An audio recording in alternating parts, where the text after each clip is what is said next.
Atma, Namaste. This morning's whisper, and I apologize, I am a little under the weather, so we're going to do this as gracefully as we can. But Atma Namaste. And this morning's meditation is on joy is allowed. And as I was sitting in reflection in preparation of joy is allowed this morning, foreboding joy came to mind. That is a place and a space that I am familiar residing in, or had been familiar residing in. And so I want to talk about that a little bit. And I don't know if many of you know the author Brené Brown. This is a term that is used by her, and it describes a tendency to feel anxious or fearful when things are going well. And what that looks like for me, and what that has looked like for me, is when is the other shoe going to drop? This is too good to be true. This isn't going to last forever, right? Like, when is this going to end? Because I'm not worthy of feeling joy or feeling happiness, right? It's a horrible place to be in. And it's very cyclic, so many things start going well, and then all of a sudden, I'm the judge, the jury, and the executioner of the beautiful situation, the beautiful experience that I'm going through, that I need to sabotage it. And how do we get out of that cycle? One thing that I have learned is by being present, not future tripping, not going to the end of and catastrophizing and not playing that tape out, rather snapping back into the present moment. So instead of fully experiencing happiness or gratitude or love, a person anticipates that something bad is about to happen. It's as if the mind tries to protect itself from future disappointment, because no one likes to feel disappointment. So we imagine the worst case scenario, right? That future tripping, that catastrophizing, that let me just play this out and be disappointed right now because I know that that's how this is going to end. And some other examples of that is like you're watching your baby sleep at night, you're watching your child sleep at night peacefully, and suddenly it's like, oh my gosh, what if something happens? What if something happens to them and I can't protect them, or I can't intervene? Or one that is very familiar, deeply in love, and you catch yourself thinking, this isn't going to last. Like, this can't last. Is this sustainable? Nothing has ever lasted. Or you receive good news and immediately something's going to go wrong. What's going to go wrong? You can't sit in the moment of receiving that good news. It's too good to be true, no matter what it is. So Brené describes foreboding joy as it's like a dress rehearsing tragedy. So mentally, we are preparing for the loss at the very moment we experience the joy. It's that quick, and I can attest to that. And part of the reason that this happens is because, the fear of vulnerability. I don't know about you, but being vulnerable for me used to be very uncomfortable. And in fact, I used to use vulnerability to gain connection. And of course, those connections were never genuine. They were never authentic, because I was using my vulnerability as a bait and tool. Like, feel sorry for me, I'm a victim, So the fear of vulnerability is one of the reasons that it happens. Then there's past experiences of loss or disappointment. So all of the things that you have experienced in your life that have let you down, things that have gone wrong. Our brain holds on to those and cues it up as soon as we start to feel happiness or joy. And our brain says, hey, remember when this scenario happened? Like, this is how it ended. This is going to end the same way. So past experiences of loss or disappointment, and then just a belief that expecting the worst will make the pain easier to handle. If I can prepare myself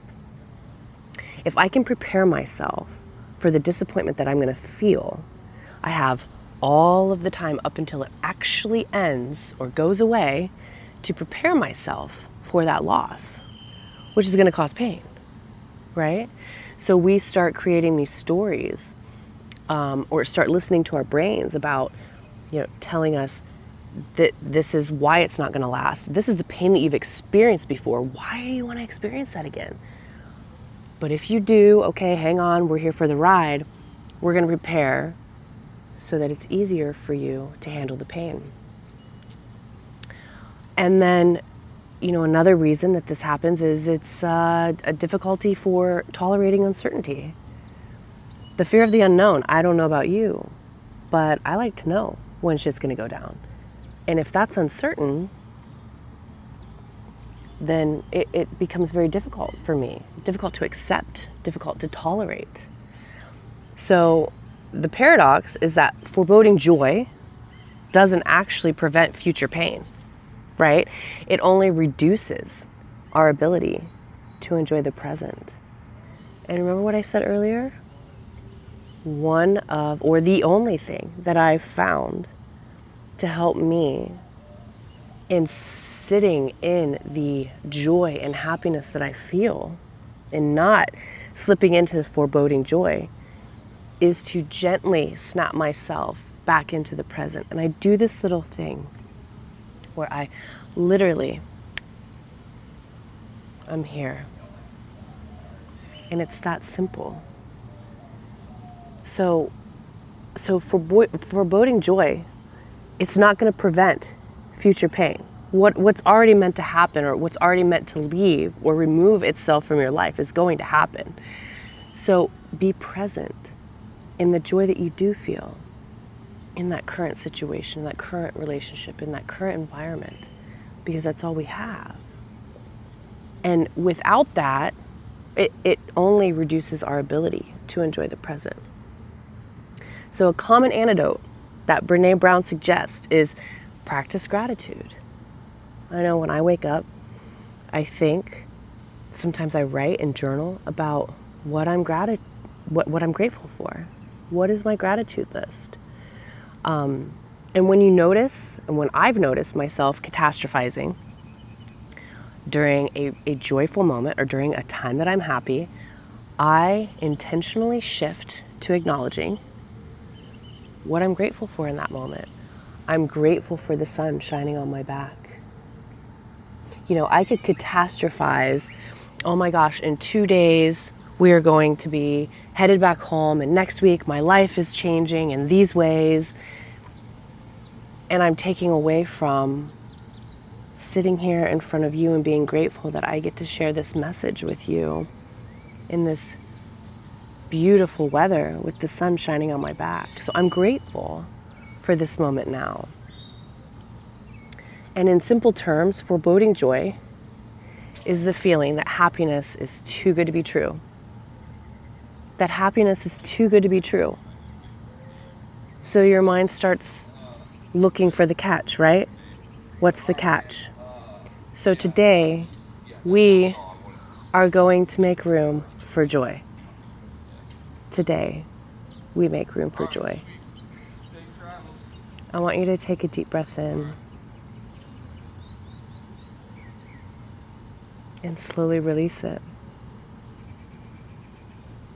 And I invite you to close your eyes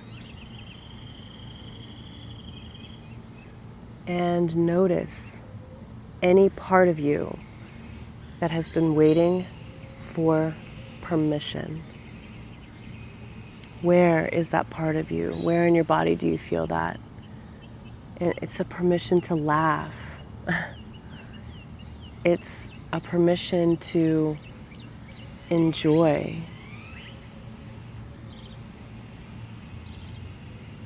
It's a permission to feel light again. Life can get so heavy. I want you to consider this your permission. This is your permission to laugh. This is your permission to feel light. Joy does not betray your struggles. Your struggles are your struggles, but joy nourishes your spirit. And I want you to imagine your heart opening to moments of joy and delight today. In your notebook that you carry around, in your phone's notes, pause and take a moment to write down any moments of delight that come into your path. A smile from a stranger, a high five from a coworker, words of affirmation from a loved one or a family member, a hug from your child, a nudge from your pet, Bring gratitude for the possibility of joy. And in your mind's eye and in your heart space, hold, I welcome joy into my life. I am allowed to feel light. Joy is part of my healing. And let yourself smile today. It takes time. It takes practice to break a cycle of foreboding joy. But know that with that practice, with that turning into and leaning into the discomfort of snapping back into present, it does get easier. I would invite you to come up with a practice of how you can snap yourself back into present when you start feeling like it's too good to be true, or that you don't deserve something that's right in front of you, something that you're experiencing in the moment. You deserve it and you're worthy of it because it's for you. You're in that moment. That moment's not for anyone or anything other than you. Wake with gratitude. What are you grateful for? I would invite you to wake with gratitude, to snap into present, and to know that you are deserving and worthy of all of the joy that comes into your life. It's a joy serving you this morning, and until tomorrow, Atma, Namaste.